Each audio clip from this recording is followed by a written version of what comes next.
Every year, this land is the setting for one of the great sights of the natural world, the migration of the wildebeest.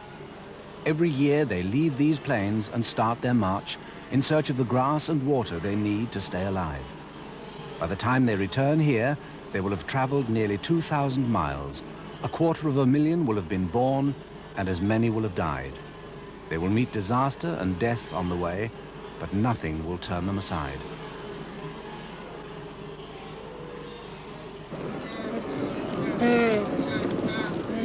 This is the story of a journey that has taken place for thousands of years, every year. It is the year of the wildebeest.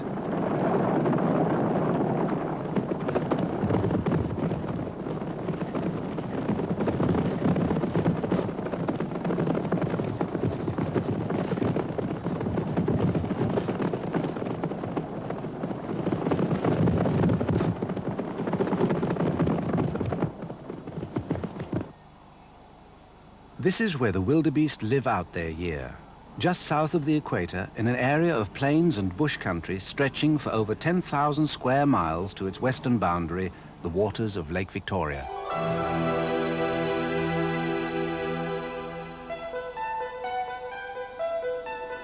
It looks peaceful enough now, but it had a violent birth. To the north and south, it is bounded by steep Rift Valley escarpments. And down in the southeast, standing silent now, are the crater highlands, the massive volcanoes that years ago created the plains that lie below them. This is the crater of Ngoro Ngoro, the largest of the chain. Some 250,000 years ago, these volcanoes flung out ash which buried the hills and valleys as if they had never been, and created the flat grassland that is today the last of the Edens for the great herds of animals that graze across it, the Serengeti.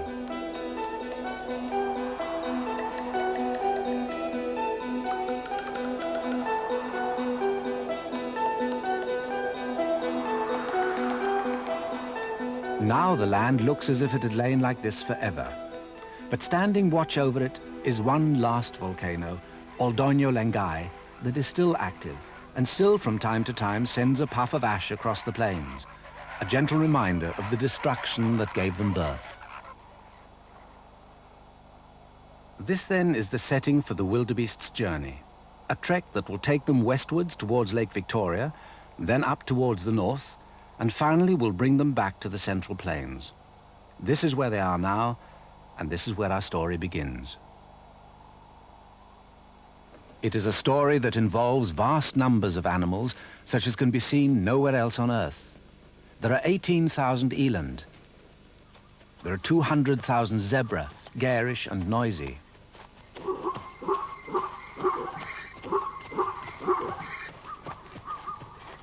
And looming bulky amongst them, 60,000 buffalo stolidly breathing their own dust. There are 8,000 giraffe, and below them 500,000 gazelle. And this is the creature that outnumbers them all, the least likely looking of the lot, the white-bearded gnu or wildebeest, an animal apparently designed by a committee and assembled from spare parts. A comic, and a knockabout comic at that, an engaging, unpompous creature often called, with affection, the clown of the plains.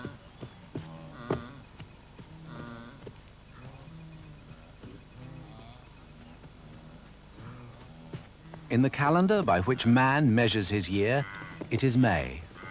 For the wildebeest, it will soon be time for the great trek to begin. The rainy season has ended, rutting is about to begin, and so the young bulls try out their paces and each other. But for the older bulls, it is no game. Each bull fights to hold a territory on which he will collect his cows. He marks its boundaries by rubbing his face glands on the grass, a warning that beyond that point, the ground and the females on it are his. To other bulls, it clearly reads, "Keep out." But being wildebeest, the fighting is seldom serious. Often bulls will break off in the middle, pretending that they have seen a predator and must snort a warning to the others. It's a way of relieving the tension.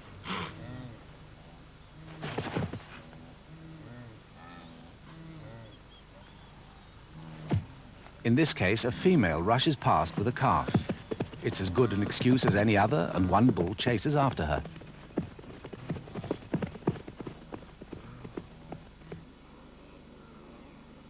By June, the bulls have divided up the plains with invisible boundaries. The wildebeest are clumped in small groups of females, each under the command of a bull. Only those bulls that own a territory are entitled to females, and to keep both, they're always on the move, circling their own small herds and foraging after extra females, cutting a new one out, pushing another back in, fighting other bulls. All this to ensure that next year's calves are fathered only by the best.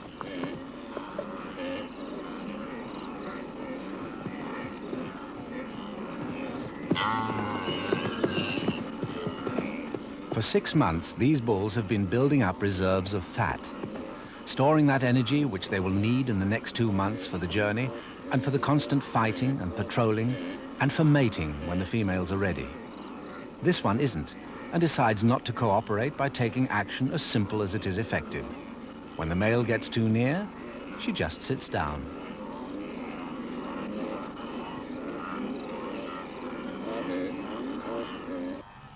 But while the wildebeest are absorbed in their own interests, the predators are pursuing theirs. The cheetahs are too lightweight to pull down an adult wildebeest. The 4-month-old calves are fair game, but even then the cheetahs must work in pairs, one to distract any protective adult, the other to go for the calf.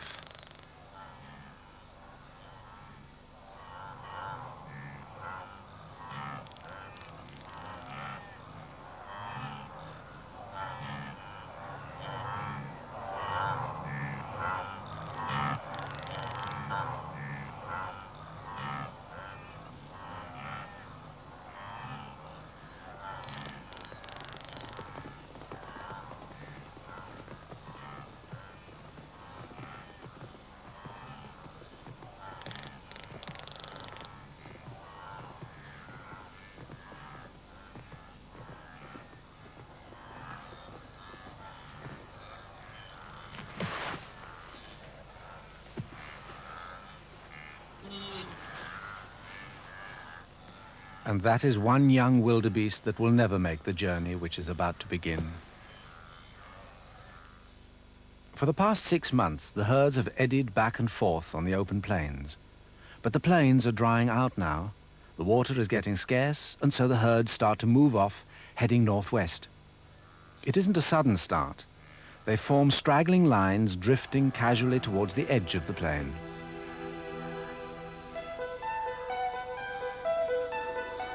There is still grass to be eaten, and they graze as they go. A few water holes still have water, and they linger there. A brief resting place before the real journey begins.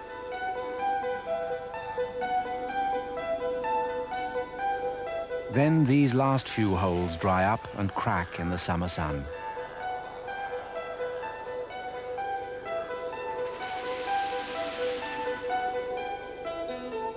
It is time for the herds to go. 1,000,000 animals pouring off the plain in a jumbling torrent of legs, horns, and dust.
Mile after mile they go, through the granite rocks that border the plains and into the bush country beyond.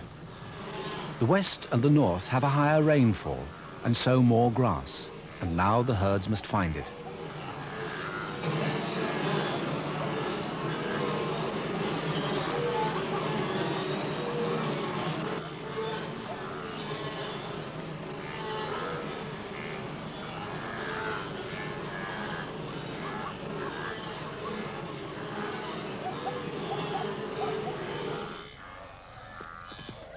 As soon as they reach a greener area and are able to slow down, the bulls start to mark out new territories, but there isn't time now to establish the boundaries clearly, and so they fight and skirmish even harder than before.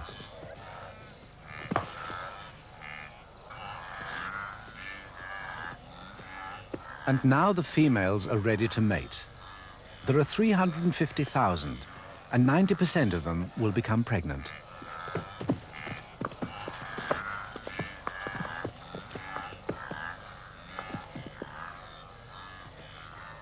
It looks like chaos, and in some ways it is, but it works, and the numbers prove it. There are so many wildebeest that they move over the land like locusts, searching for grass to sustain them. The wildebeest, offered a choice, prefer short grass, but there are too many of them packed too close. So they eat everything, and then have to move on, leaving behind a land laid bare down to the dust.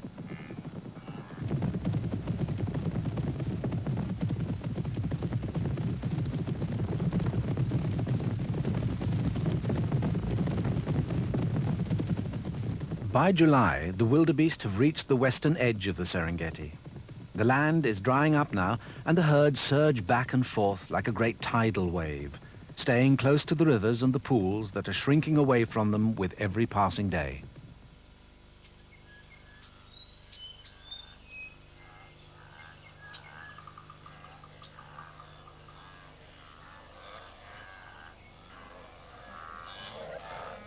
They have to come down to the river to drink every 2 or 3 days, and there are other creatures who watch and wait for them to come.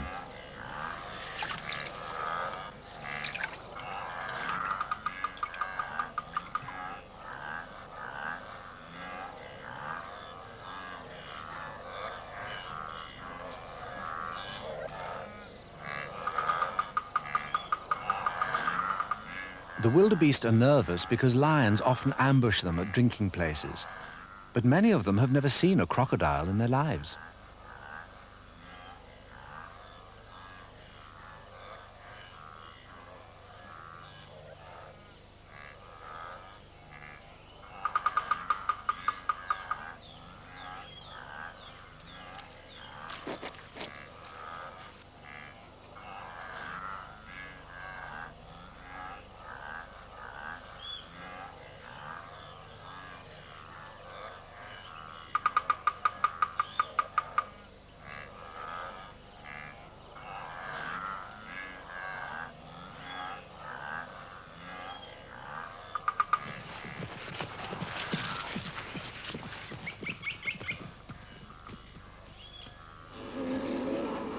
Fear fights with thirst, and thirst wins.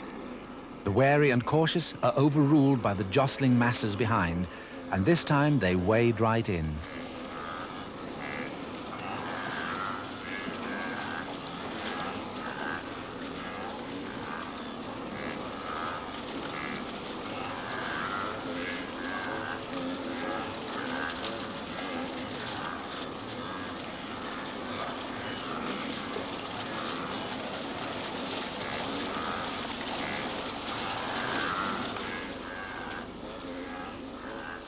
Now the attack will be easy, underwater and hidden from sight.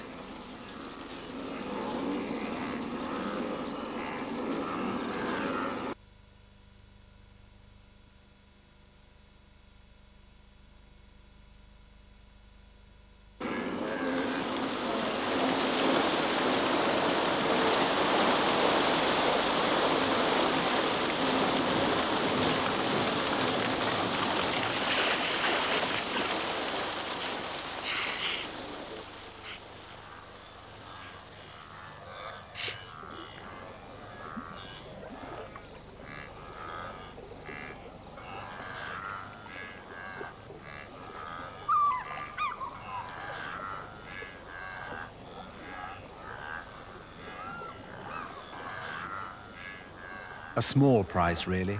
One dead calf so that the others can drink.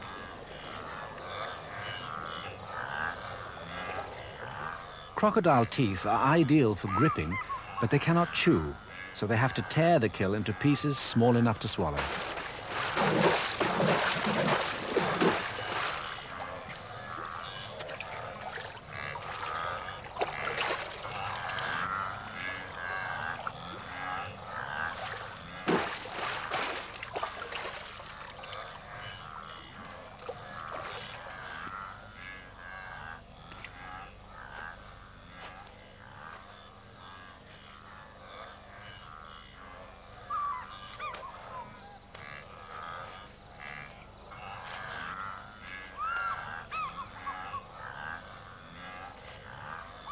Once the grisly process of reducing it to manageable size has been completed, the calf doesn't last long, and the herd is still there, still thirsty. Perhaps the price will have to be paid again.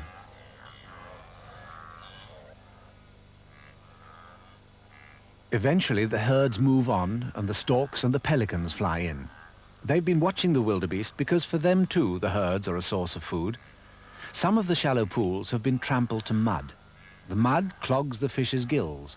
The fish come to the surface to breathe, and the birds pick them off.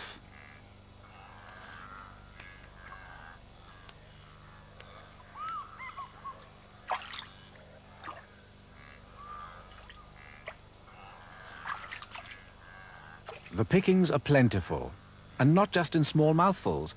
Sometimes the animal's hooves tread on a catfish. It's battered and injured, and the marabou storks finish it off.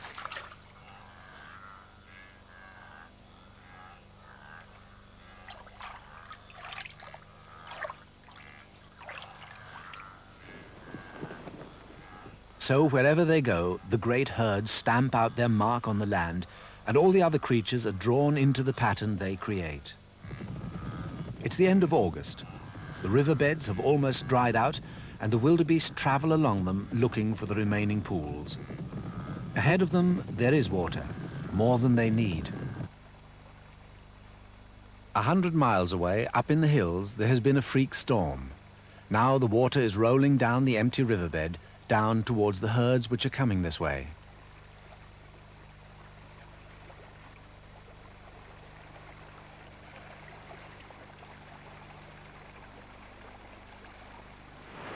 Within minutes, what was a small, dry gully has become a river, and one that the wildebeest have to cross.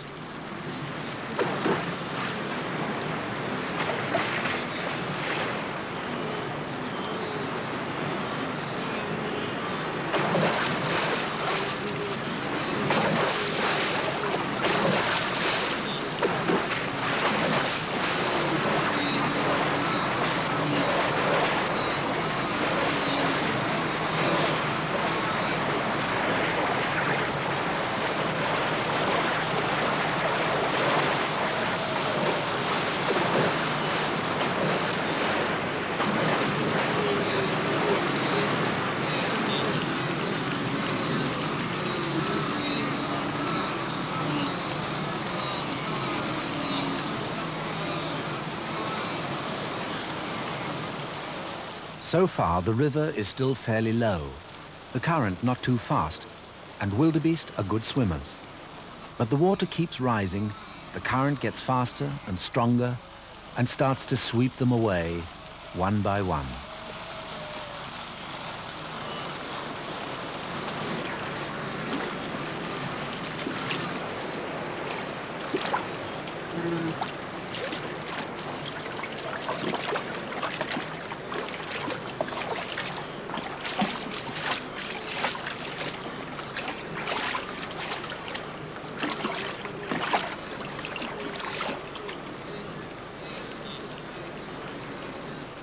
Not all of them drown.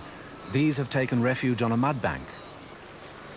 But as more and more squeeze onto it for safety, the mud is churned up beneath them. The healthy ones will swim off again, but the old, the weak, and the very young slide down and do not get up.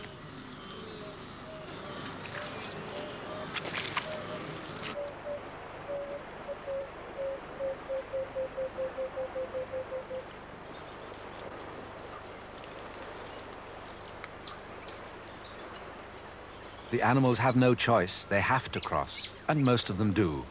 Only a few do not make it.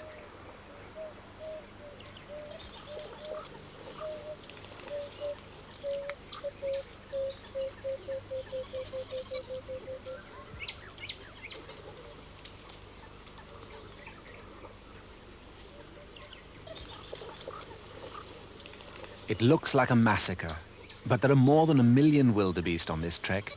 In the numbers in which these animals are born and die, this is a handful, a minor event on the long march, just a few fallen by the wayside, left for the fish and vultures to pick down to the bones.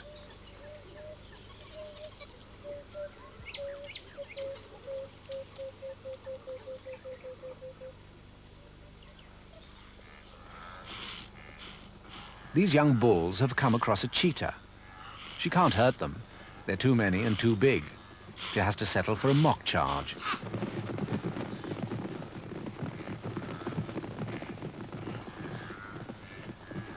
They can't really hurt her either. But they have her right out in the open, away from cover. Too good a chance to miss.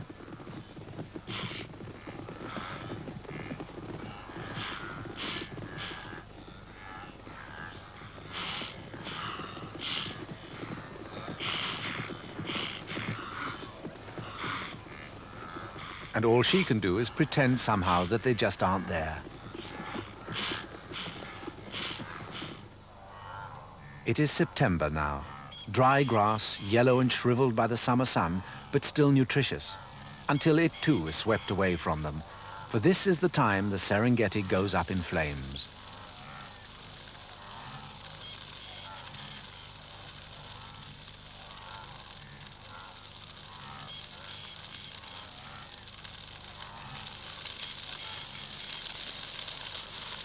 The grass fires burn every year.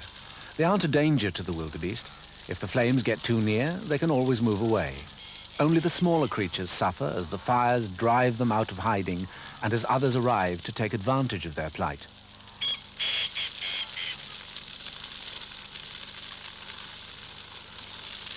The storks fly in from miles around at the sight of smoke to walk just ahead of the flames, picking off the insects and small reptiles as they try to make their escape.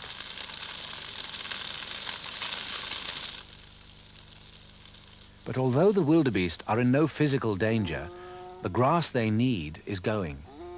The smoke fills the plain. There is darkness in the middle of the day.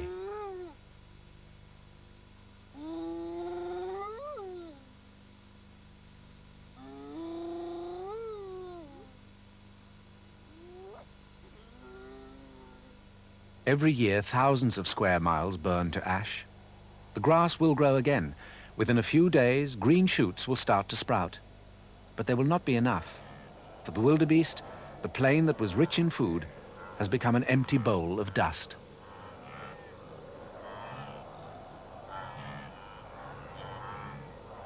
Because of the hardships of the dry season, the herds are already in poor condition.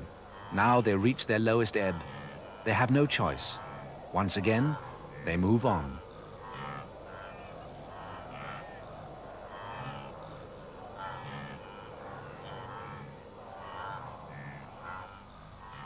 And so the pattern of trails trodden out by 1 million hooves leads away from the scorched earth, away once more to the north, where yet again the wildebeest hope they will find grass. As far north, in fact, as they can go, right up to the Mara River and the steep escarpments that are the northern limits of the Serengeti, a point only 200 miles from the end of their journey. They have already had to walk and gallop almost 1,000 circuitous miles to reach this point, and as they go, the vultures go with them, overhead, silently, watching and waiting.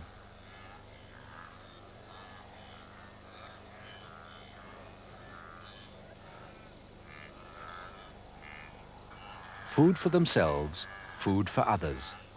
That is the theme of the herds as they cross the land. But it's a movable feast.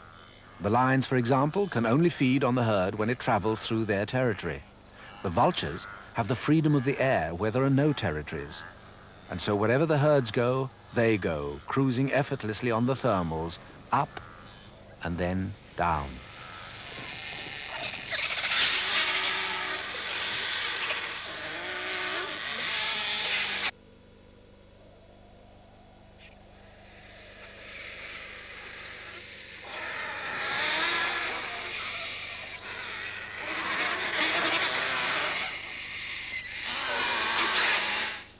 Another dead wildebeest has served its purpose.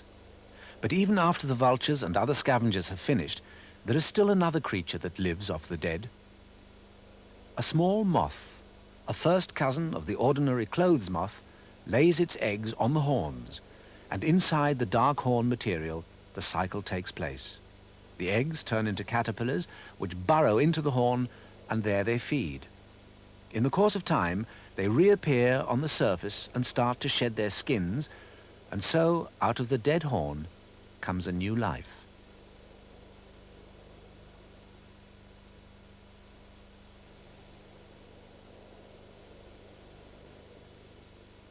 But all this has been happening in the one that was left behind. The herds themselves are already miles away.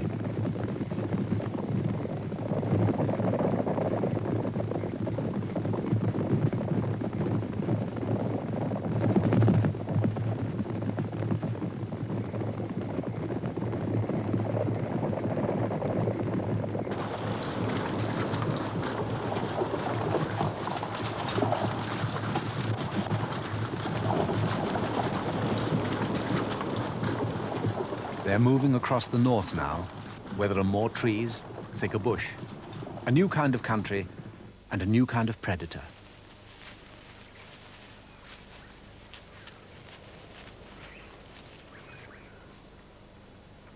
The leopard likes to take its kill up a tree for safety. At least that's what it likes to do.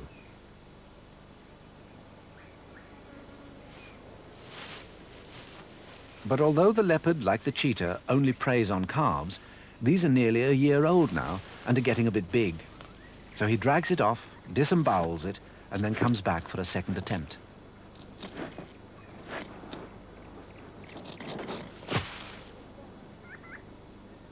If he doesn't get the carcass up, there's a good chance hyenas or a lion will steal it.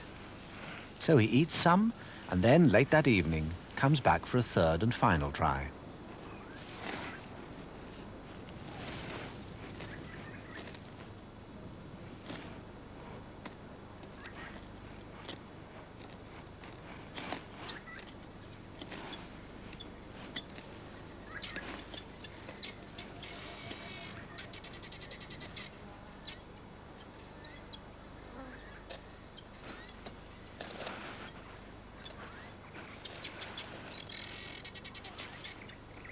Now safe from scavengers, it will last him a few days.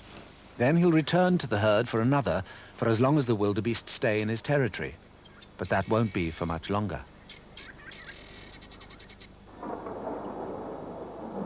October has gone, and out on the plains where the wild dogs have been existing on the few gazelle that never leave, there is a sign of hope. For them and for the wildebeest and for all the other creatures that are parched and dry, the rains have come, and life can start again.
Down in the south, the plains are green, the water holes full, waiting for the return of the herds.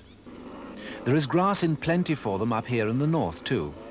But now that everywhere is green, they prefer the shorter species that grow on the plains. And the open plains, with no cover for predators, are a safer place for the calves that are soon to be born. Another more immediate reason for moving is that these northern areas get just too much rain. The land becomes flooded and waterlogged, and the wildebeest, if they stayed, would soon get foot rot.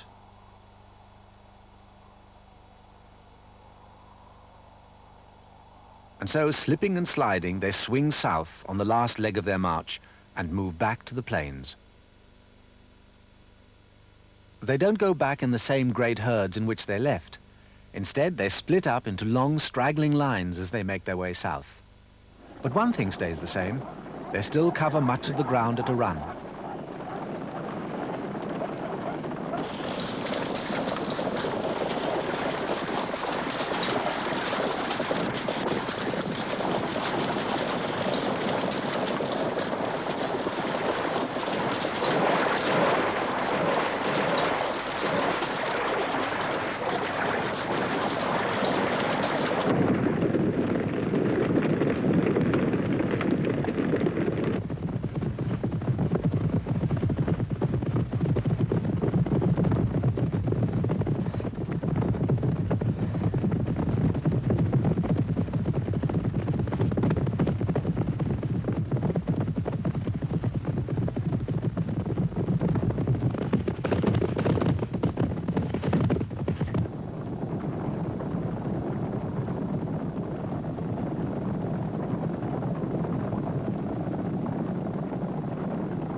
And the road to the plains is paved with gold.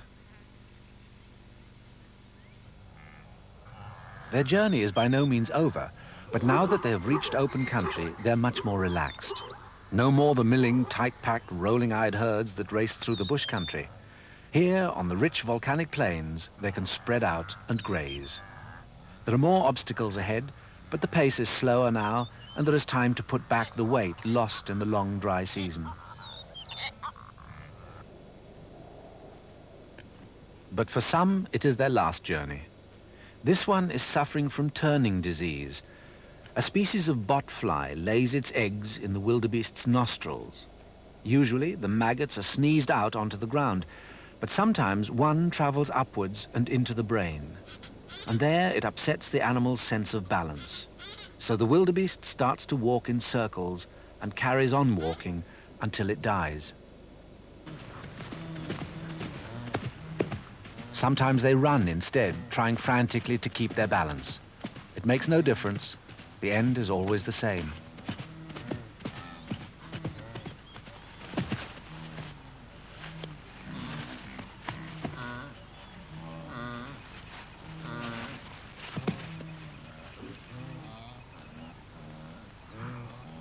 The hyenas have already marked him out.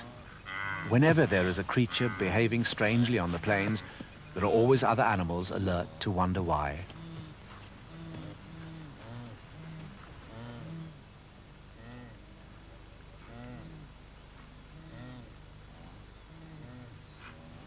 While it can, the wildebeest will fight. But the hyenas are in no hurry. When there are enough of them, they will make their move.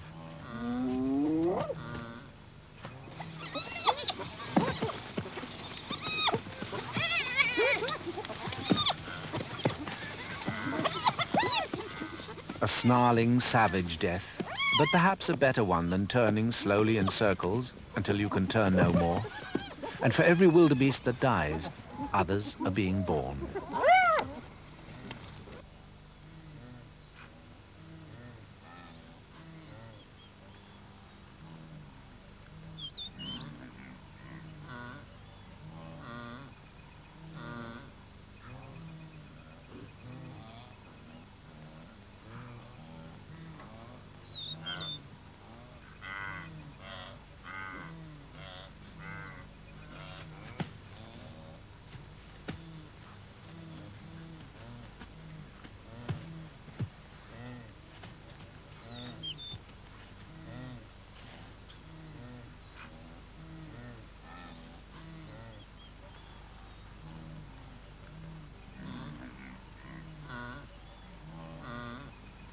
Born in the open, where it can easily be spotted by predators, the calf has only minutes to get to its feet and learn to run.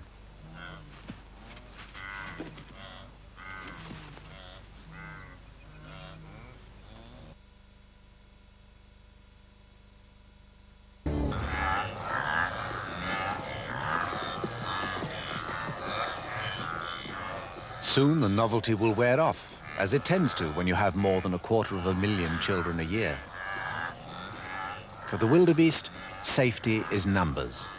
Giving birth, they're alone, and in more danger than at any other time in their lives. They seem to know it, and so do others.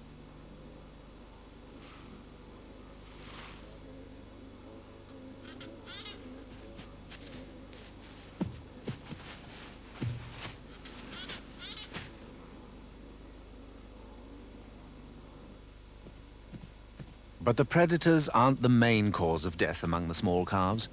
Most of them die simply because they get lost. It happens all too easily when a huge herd stampedes and the lost calf, desperate for company, tries to find it again.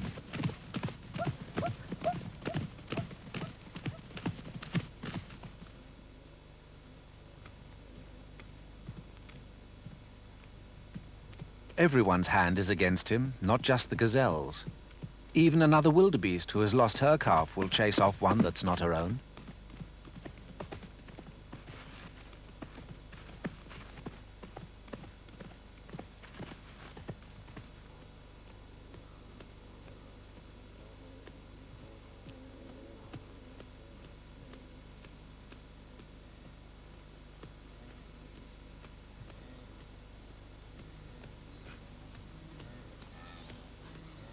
Just sometimes a miracle happens.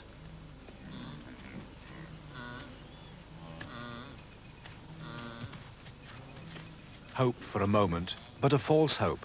She isn't the mother either. Then, incredibly, among all those animals, and after all that random chasing around all those square miles of plain, literally by a chance in a million, this one finds his mother again. And this time he had better stay close. The herds have one more move to make, and for the calves, the greatest danger of all is still to come.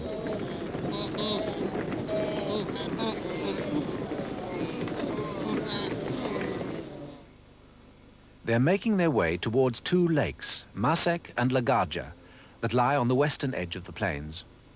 They're not particularly large by African standards, only a couple of miles long. The herds could easily walk round them, but they choose to go straight across.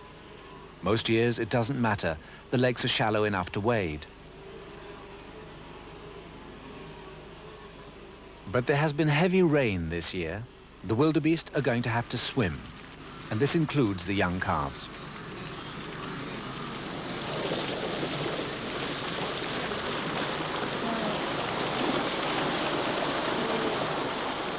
And they can swim perfectly well, that isn't the problem. The danger is that they get left behind, separated from their mothers, and have to find them again.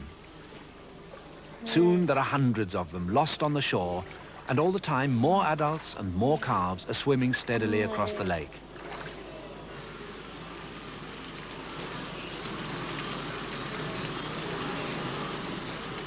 As the herds pile up, the confusion starts to build. And then one female decides to swim back to see if her calf is on the other side. Others, seeing her go, join in. Perhaps the one they're looking for is on the other side too.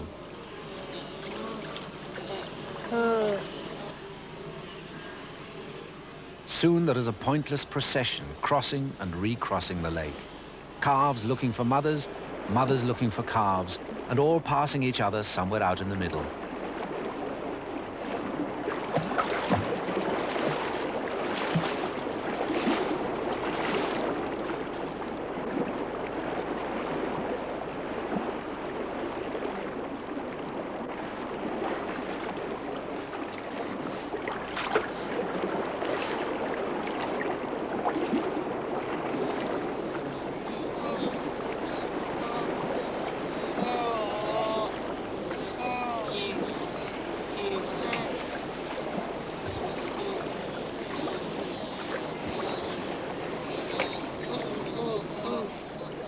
With each crossing, the weak get weaker and slip below the surface.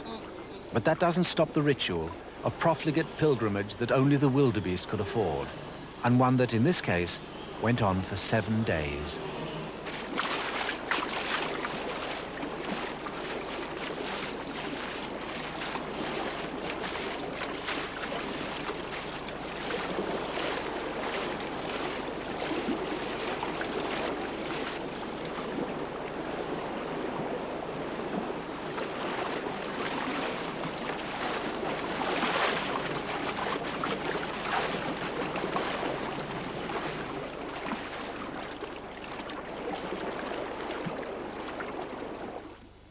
And then, at dawn on the 8th day, the last sacrificial calf splashed ashore.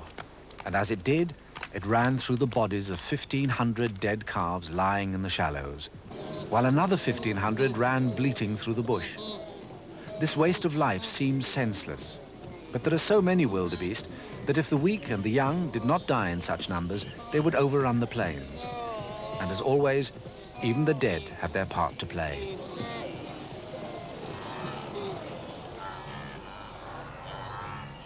The leopard watches the calves go by. He's already heavy-bellied, and his larder is overflowing.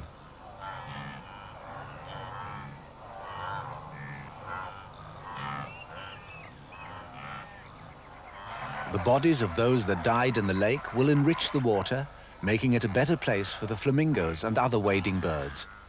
And the bleached bones, washed up onto the shore, are perfect camouflage for the little sand plover and her nest.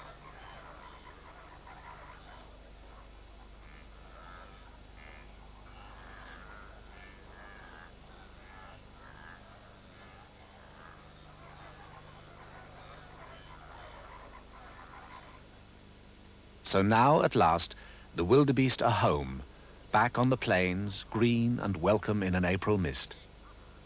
Soon the year will turn full circle, and the whole reckless spectacle will begin again. But now the herds are at peace with the grass, and a solitary bull grunting quietly on his new territory finds no challengers.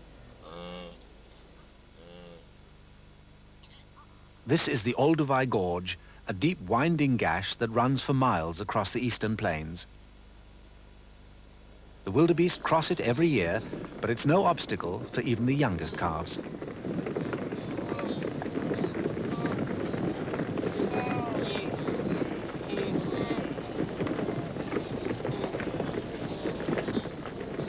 And the gorge itself testifies that they have been doing the same thing for some time.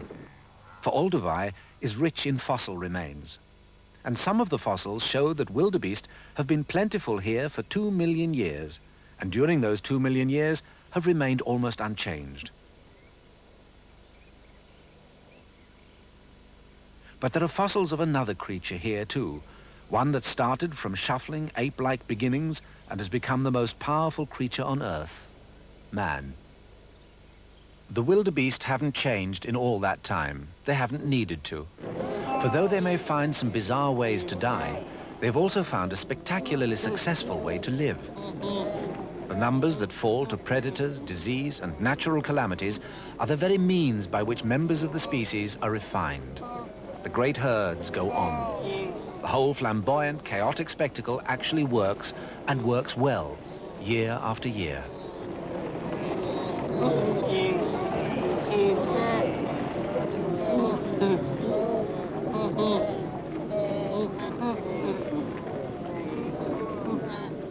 But it's a way of life that demands space, enormous space. Space that one day will be needed by that other creature that grew up here at Wildebeest. For now, the herds go on, careering headlong through 2 million years of history, theirs and ours, and scattering it as carelessly as they scatter their dead along the march. On they go, the wildebeest, the clown, and the king of the plains.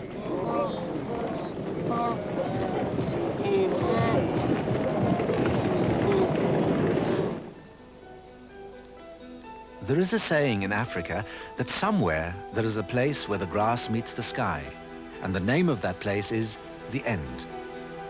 May the grass of the Serengeti never reach the sky. May every year be the year of the wildebeest.